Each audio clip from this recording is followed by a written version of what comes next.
Hey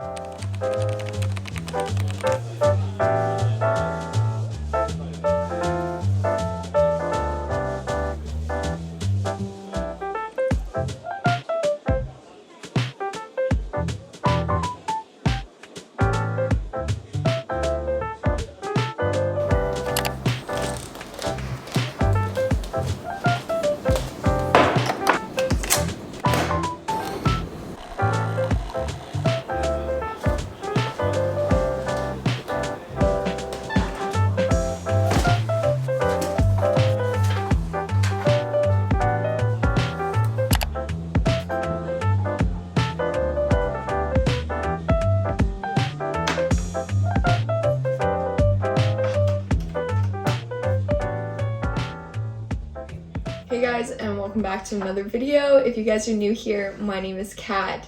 In today's video, I'll be taking you guys along with me in my work day. I'm currently a junior accountant at one of the Big Four firms based out in Toronto, and I am working from home today. Normally, I am going into the office about twice a week, and this week I'll be going to a client site for an inventory count. Each week looks a little bit different, but I wanted to just document everything and share it with you guys because I'm sure many of you are dying to know what accountants do. I think before we dive into the workflow of today, it's important to understand on a high level what accountants do. Basically, when a company releases their financial statements, they say how much money they have, how much money they owe, the assets that they own. Well, how do you know that's true? And it's important to know that their financial statements are valid and are not materially misstated because people invest. And so we do testing on those numbers. If a company says they have $1 million in revenue, then we want to make sure that in their sales, they actually add up to $1 million.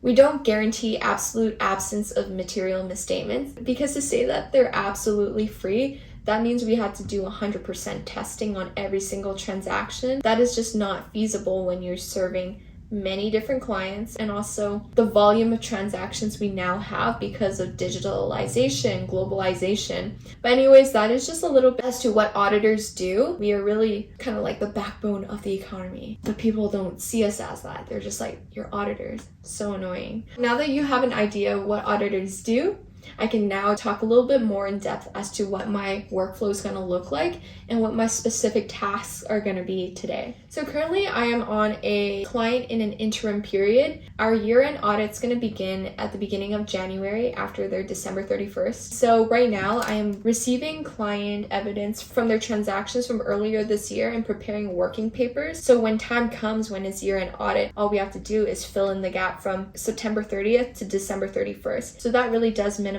our audit procedures during busy season, and that would help so much. In essence, when I'm moving evidence to the working papers, we want to make sure that the numbers that they're presenting tie out to their trial balance, which then trickles into the financial statements. So in accounting, everything has to flow and everything has to tie to each other. Without going too much into technical, for example, if a company says they have $1 million in revenue, all their sales should add up to 1 million in their books and tie to that financial statement. That's just one component, that's revenue, but you also have to test for expenses, their assets like their property, plant and equipment. Are they actually there? Their inventory. And speaking of inventory, tomorrow I'm going on my first inventory count out west in the GTA area. And so today I have to pick up a car because I'm driving out early in the morning. A little bit nervous because I'm going to the client site for the first time. I'm also doing this procedure for the first time, but I am going to be following their instructions. That brings me into the latter half of what today's is going to look like. I'm going to be going through the inventory count procedure list. I'm going to be preparing the working and testing papers. The third thing I want to do is to prepare an inquiry list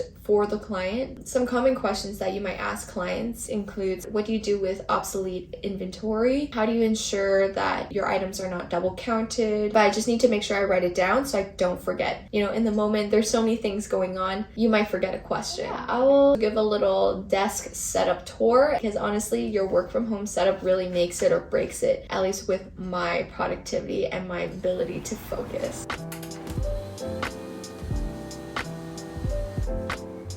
Let's talk about this standing desk real quick. I got this from FlexiSpot. It is the Comar all-in-one standing desk, and I got it with the glass white top. It comes with a keypad with 4 memory presets, meaning you can set up to 4 different heights and not have to manually adjust your settings each time. It also comes with 3 charging ports and a sleek compartment drawer. My job requires me to stand at my desk for most of the day, and so getting this desk was an absolute game changer. It relieved my lower back pain and fixed my slouching posture, because getting this desk allowed me to stand and be more mindful of my general posture throughout the day.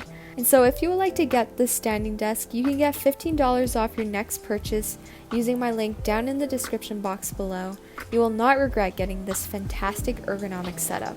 I also got the Duckies Matcha mechanical keyboard because I love the sound of the clicks, and honestly, it makes me feel more productive. Again, you can find the details down below, but back to the video. One way that I stay organized with every single task that I need to do is through my own personal tracker. I have like status updates. I am going to be looking through the client portal to see what else is outstanding or what I've received over this past weekend, and then I'm gonna just be working through the status tracker that I created for myself, picking up where I left off or starting something new.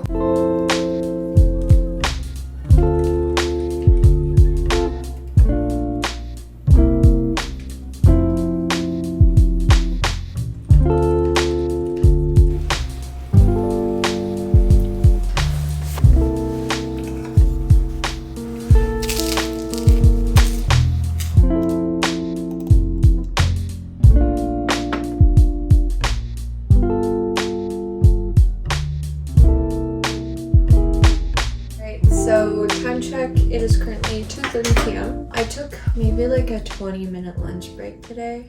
So kind of gave you like an overview of what I needed to do earlier today. I actually had to do something else. Basically, I needed to format some information. All the other Big Four firms do this as well, but we have a team offshore that helps us with like data formatting and all that stuff. From the client, we received the general ledger dump, which shows all of their transactions that they've made in a certain period. But the Excel file that we got was not really filterable, so we need to have our team to help us cleanse the data. I was writing out instructions for quite some time and trying to also show an example of how we want the data to be formatted, because I can't just be like, hey, take this dump and do something with it. Like, they need specific instructions. So hopefully the instructions are clear and that we can get the deliverables soon. And then I spent some time emailing and calling the manager of a different file. So I wanted to make sure that I had everything in store, like I knew the procedures.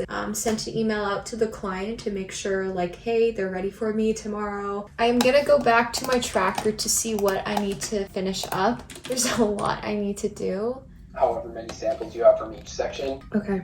Did you have questions about this particular selection method? So once you filter this for all your sub accounts that are within that one main account. I mean, those could possibly still be tested though. But it should be grouped by accounts though, all these transactions. This is crazy. Positive and then just of the GL. Yeah, sounds good. I'll call the other channel. Okay, bye-bye. Time check, it is just about 4 p.m. I'm gonna walk over to an Enterprise, pick up the car for the inventory count that I need for tomorrow, bring it back, and then continue working and have dinner at 6:30. So, fun times.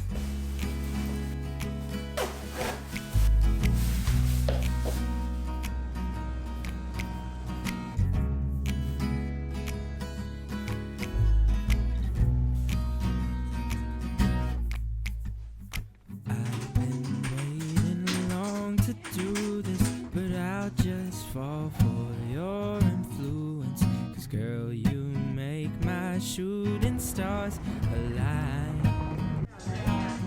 I've been waiting all these seasons for rain to make our lives feel even. Now I've never seen a better sign. Baby, what you say? Oh my God. Make or break my day. It is finally time to pull up the winter jackets. So after work, grabbed dinner with some friends. We went to this place called Shook, and it was a really good Middle Eastern restaurant. Got a bunch of small plates to share, and then afterwards we went to this donut place. I forgot the name of it. Pots. It's called Pots. It's a kind of hidden donut shop around King Street, and that was such a lovely time. But now it's 10 and I am in bed ready to go to sleep. Tomorrow morning I have my inventory count, as I've alluded to several times already today. I think I'm gonna wake up at around 5:30, leave the house at 6:30, and try and get there around 8:30. We'll see how it goes. I'm super excited. I'm also gonna try and kind of document it on like my TikTok, because I'm sure people are just wondering what people even do at inventory counts. I can't even tell you. So I'll share that experience afterwards.